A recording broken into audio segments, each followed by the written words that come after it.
Want to score heaps of waves and add loads of fun to your next surf session? Well, here's why you should add a mid-length surfboard to your quiver.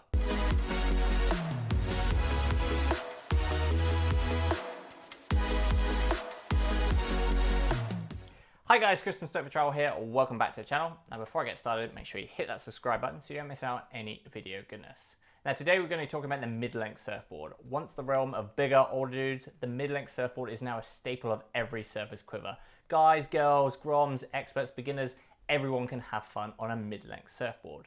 As today we're going to talk you through everything you need to know before adding a mid-length to your own personal quiver, from what makes a mid-length surfboard, why people are absolutely frothing them, and 8 awesome options to consider as your next surfboard purchase. So yeah, let's jump straight in.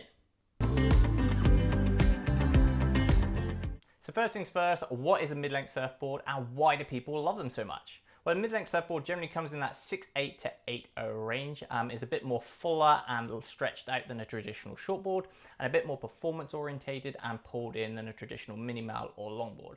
So in that respect, basically a mid-length surfboard is the midway point between a shortboard and a longboard.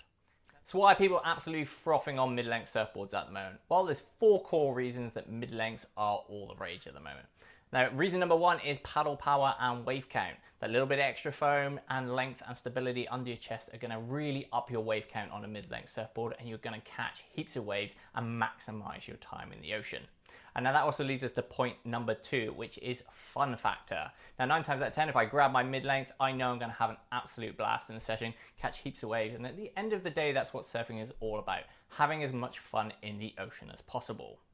Reason number 3 is the fact that mid-length surfboards appeal to a huge variety of surfers no matter what your ability. Whether you're beginners looking at going from a foam board to your first kind of hard fiberglass board, or an expert surfer looking for something fun for the smaller summer waves, mid-length surfboards appeal to a huge variety of abilities.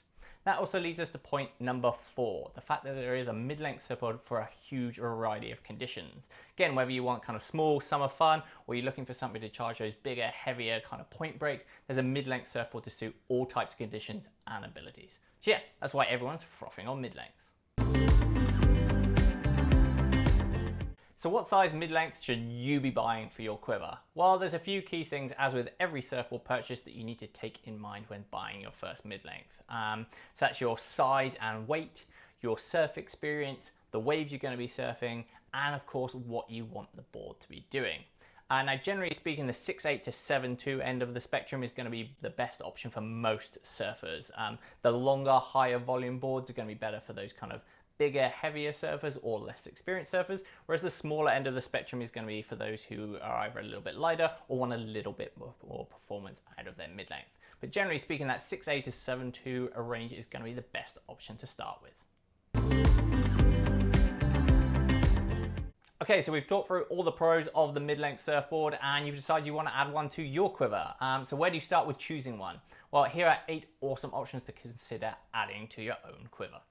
First up on my list is the Cape Collective Midway model. Now this is one of my personal favorites for my own quiver. I'm riding a 7.0 and I've ridden it everything from kind of knee high at the pass right through to head and a half down the coast, and it's handled everything I can throw at it. It comes in a thruster setup, which is really good fun, especially for the more performance-based side of things, but also intermediate surfers are absolutely frothing on this model as well. It's made up in Byron Bay. It's priced at 795 Aussie dollars, so it's really good value for money. Also, if you decide you want to grab one, use the code STOKED for travel and grab 50 bucks off. The link's in the description below if you want to grab one from the guys at Boards in the Bay. Number 2 on my list is the Firewire Seaside and Beyond. Now, out of all the boards in my quiver, this is probably my most used surfboard, and I absolutely love the Seaside and Beyond. This is the mid-length version of the original Firewire Seaside and comes in 6'8", 7'2", and 7'6", with some other sizes in between if you want to go from the TimberTech technology. It comes as a quad fin setup, super fast, super maneuverable, and honestly it really excels in those bigger, punchier conditions. So if you're looking for something to use as almost a bit of a step up, the Firewire Seaside and Beyond is a great choice. Now the second of 3 Firewires on this list is the Firewire Sunday. Now this is another board that I really enjoyed surfing, and it's got a bit more versatility in terms of fin configuration. You can surf as a twin, a 2+1, or a single fin, so you can really mix and match it depending on what style of surfing you want your mid-length to do. Personally, I really like mine as a twin, and it's really good in those smaller, cleaner conditions. Certainly not as performance orientated as say the Seaside and beyond, but this Firewire Sunday is a great cruising mid-length for a lot of people. Now the final Firewire on my list is the Firewire Mo. Now this comes in Thunderbolt technology and is definitely for those looking for the more performance aspect of the mid-length spectrum. Strap in a quad set for heaps of speed and drive, and check out people like Kevin Schultz who are even pushing it to the limit, getting it into the air as well. So yeah, if you're looking for a performance mid-length, the Firewire Mo is definitely one to check out. Now, one of the most popular mid-length surfboards out there is the Channel Islands CI Mid. And now this comes with a single fin box with side bites. You can ride it as a single fin or a 2+1. And it's certainly one of the most popular mid-length options out there. Definitely a bit more of a cruisy mid-length, super fun. That pulled in tail allows you to kind of sit in the pocket, but it's a really nice all-round mid-length option to consider. Now, if you're looking for a lot of versatility in your fin configurations, the Lost Smooth Operator is definitely one to kind of put into the mix. You can ride this as a quad, a single fin, or a 2+1, so you can really mix it up depending on your own personal style of surfing, your surfing ability, and of course the waves you're looking at surfing in as well. So yeah, the Lost Smooth Operator, another mid-length to check out. Now, from the guys that brought you the Hypto Crypto Twin, which is an awesome small wave surfboard that I've been frothing on, is the mid-length glider by Hayden Shapes. Now this has quickly become one of the most popular models that Craig Anderson rides and is best surfed as a 2+1. Can handle a huge variety of conditions, so it's definitely worth checking out. Now, if you're looking for kind of a performance softboard mid-length, the Sugar Glider by Mick Fanning Surfboards is definitely going to be one to consider. Comes as a single fin model and is sure to offer heaps of summer fun.